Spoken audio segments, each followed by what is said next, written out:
All right, throughout the month of March, Fox 8 is celebrating women who've made an impact on their communities right here in the Triad. And today we're recognizing one woman who's helping in the fight against the opioid epidemic. Fox 8's Emily Bird spoke to Susan Hunt about what led to her creating Keaton's Place.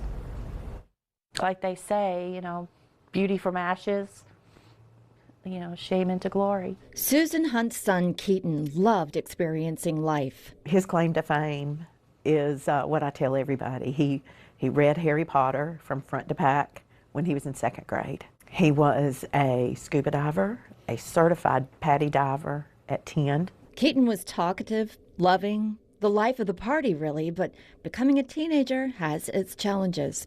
And like a lot of kids, he found risky ways to cope. I think he was probably about 15 when we saw the marijuana.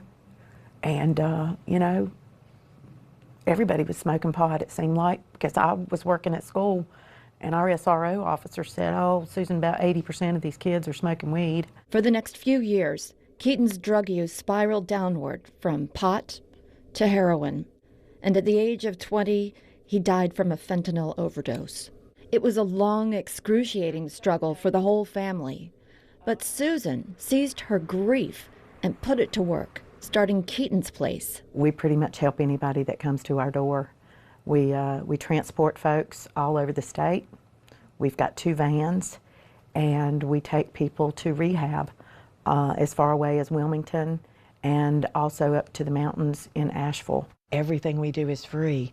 We can take you to detox, we can take you to rehab. She addresses issues that lead to addiction by talking to parents. But the parents are so scared that they're not going to be friends with their kids or their kids are going to be mad at them.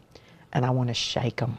Whether that means they don't go out, they lose their phone, whatever it is. If it's bad at 15, it's going to be unmanageable if they're still alive at 18. For people presently dealing with addiction, Keaton's House offers English and Spanish AA and NA meetings, Al-Anon, DUI, Women in Recovery, and Celebrate Recovery classes.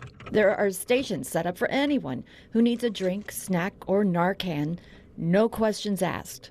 And every person who comes through the door is treated as if they're the top priority. I was like, who is this person, just willing to love me and care about me, and you don't even know me. So that you got to strike while the iron's hot, because when they're ready for recovery, you got to get them right then and take them. What was your good news today? I'm 15 days clean now, and I just got my housing voucher. Found a place to live. Her next project is tackling challenges after a person has chosen to get help.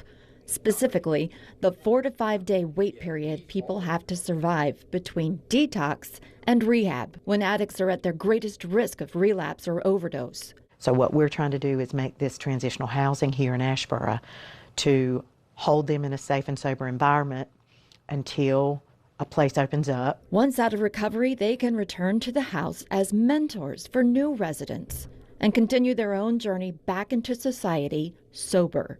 As lives are saved in Keaton's memory, he also lives on in Kathy Matthews, who received his liver and a kidney and nominated Susan for our Remarkable Women contest. She just keeps going, and it's all in honor of her son, who, even with his own, demons and things that he was going through, he still, because she raised him to be a giving person, he wanted to be an organ donor. And this just has pulled on my heart ever since I lost him, and my whole goal is to make him proud of me. He had a servant's heart for sure, and I think I've found my servant's heart.